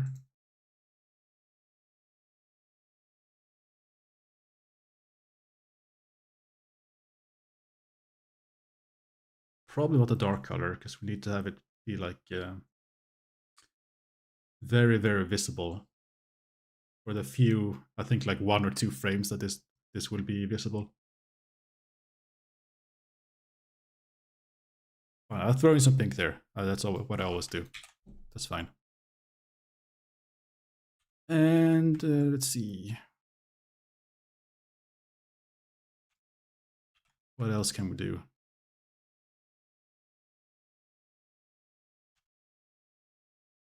Need more white in there, I think. Yeah. So since this effect has a bunch of white, we probably want to change the outline to something else. Probably not black.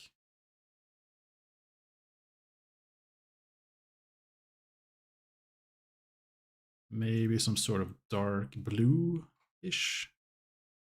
Red? Nope. Maybe we want different outlines for the hammer and the nail.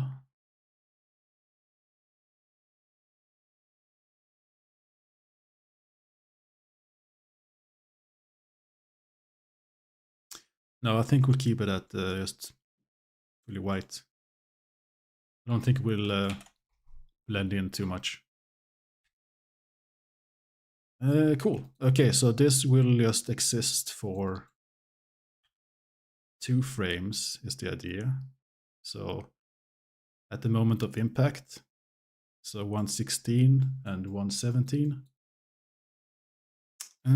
So I also want them to change.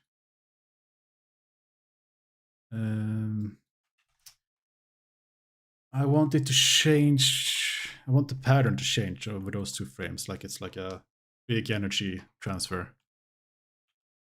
So we do this.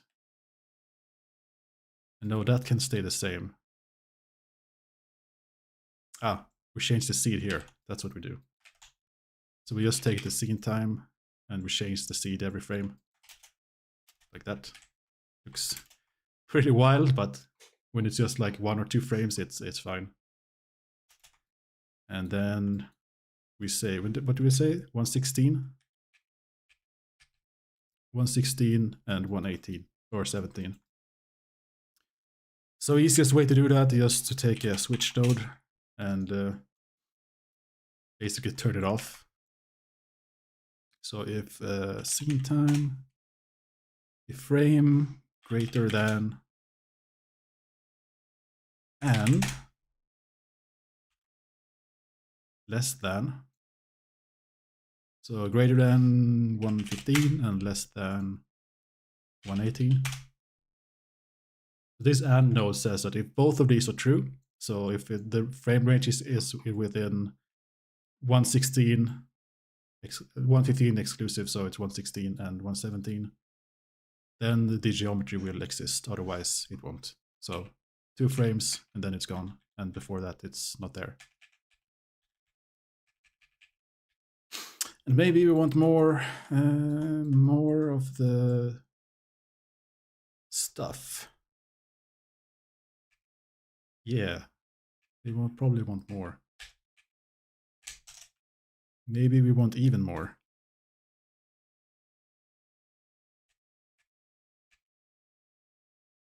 Maybe we want them to be longer. Yeah, that's probably what we want. That means we can change the scale of this to make it more chaotic, I guess. One problem I'm noticing here that when I change the noise influence here with the scale node, it's also affecting the base of it. I don't want that, so we do endpoint selection and we say that probably the two first end start points we don't want, so let's do a not. So if it's not the two start points, the noise will affect it. Gives a bit more range to test. Maybe just the first point actually. Yeah.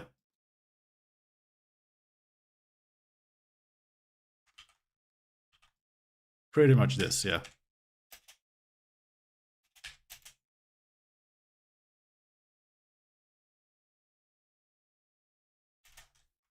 Cool. Maybe it should actually exist a bit longer. Maybe let's do an integer instead. That's better. So maybe 119. So it's 3 frames.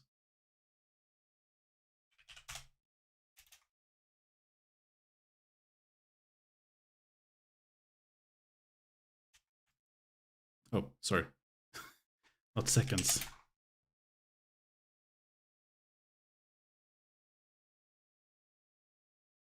Yeah, I think that's fine.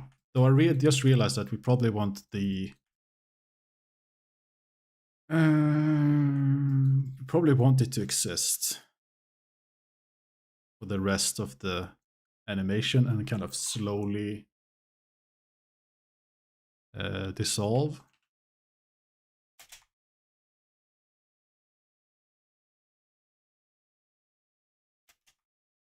But we don't want it to change that fast. So we can probably multiply it by 0.01 or something. That's not enough, 0.1. Because I still wanted to update, even though it's like dissolving. So get different patterns.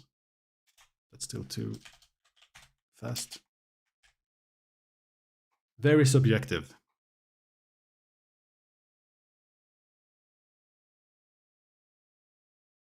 Yeah, okay. So the last thing we need to add is the dissolve, and that's pretty easy to do.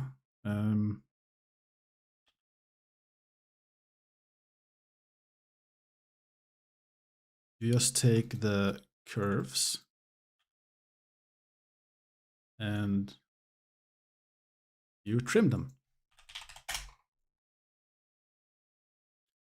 So they will slowly dissolve like this.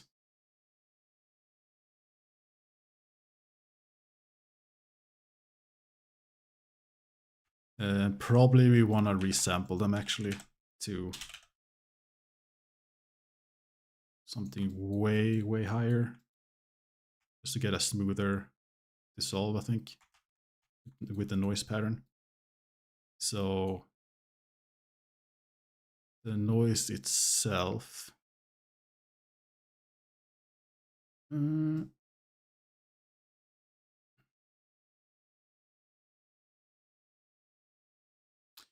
Maybe we just resample or trim it afterwards. Is that better?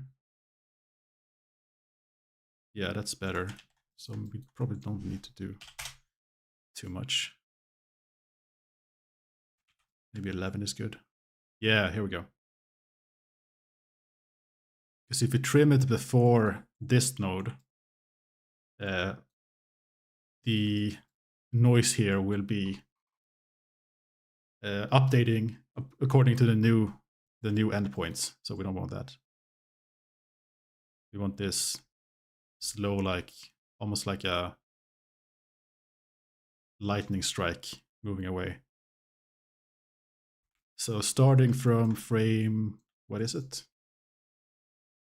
16. That's when the slow-mo starts, I think. So map range First we subtract 116 frames. And then this will go on over here. So what's that? That's 484.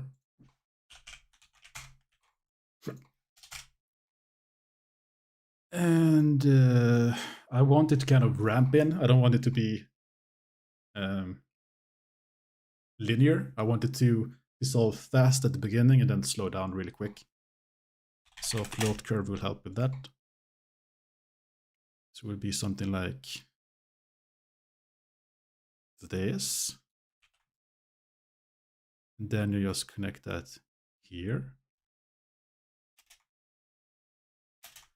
So that's way too fast.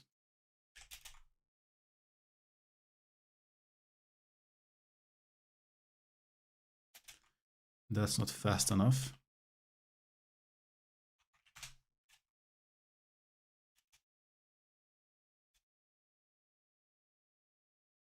Oh, oops.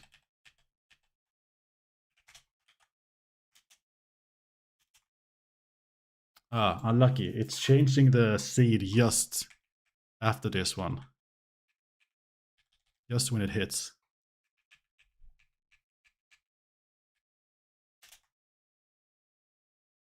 So it looks really weird. So we can do that by just adding a few frames.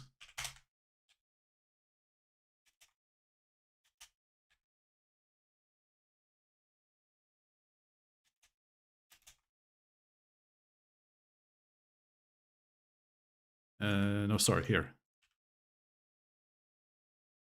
Like 5 frames maybe. Yeah. So it doesn't update immediately after, because that breaks kind of the slow-mo illusion quite a bit if that happens. So we want to add a few frames. So the seed is just changed. And this needs to be slower. So let's do it like this. Let's make it so it doesn't actually reach the end.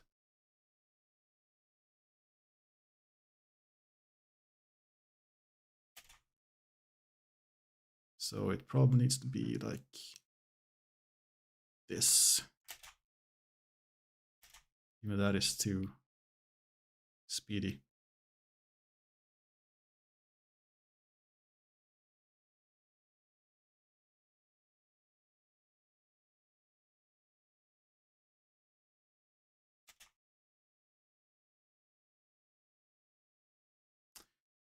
Maybe I don't want the noise to update actually, or the seed. Probably don't. Because it's changing too much. Yeah, that feels way cooler.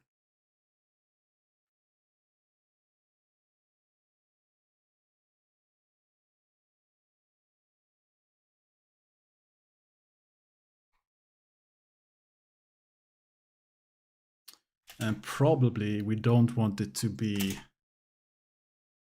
fully formed on the first frame. So we can use the trim curve again, but the opposite one, so this one, to bring it up in, I don't know, 2 frames. Could be good, maybe 3. So it should start at the same frame, so we can use the same one. And then we map range it. So after, let's say, 3 frames, it reaches 1.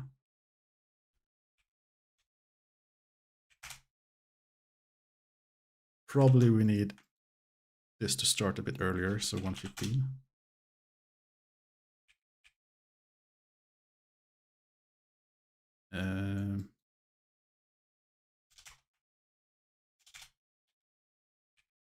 Yeah, something like this.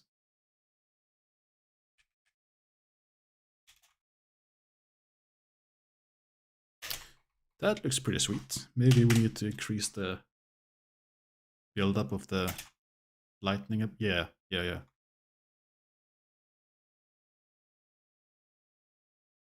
That's noise.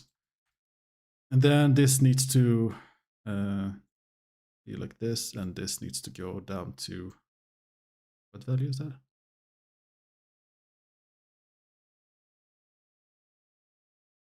To 0, or to the same one. So copy that one, place that here. So it's completely frozen at the end. Almost.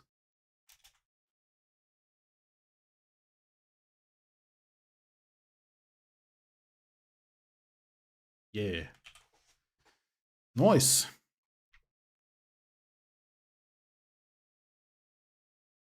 I think we'll keep it there. That's all the noding I would be doing with this, pretty much. I might add some more like minor effects, but nothing new that I haven't showed here. So I hope this was somewhat educational. Feels kind of weird to be back on YouTube streaming here, but a lot of people were asking for it, so I figured I'll just do what needs to be done. Yeah, cool.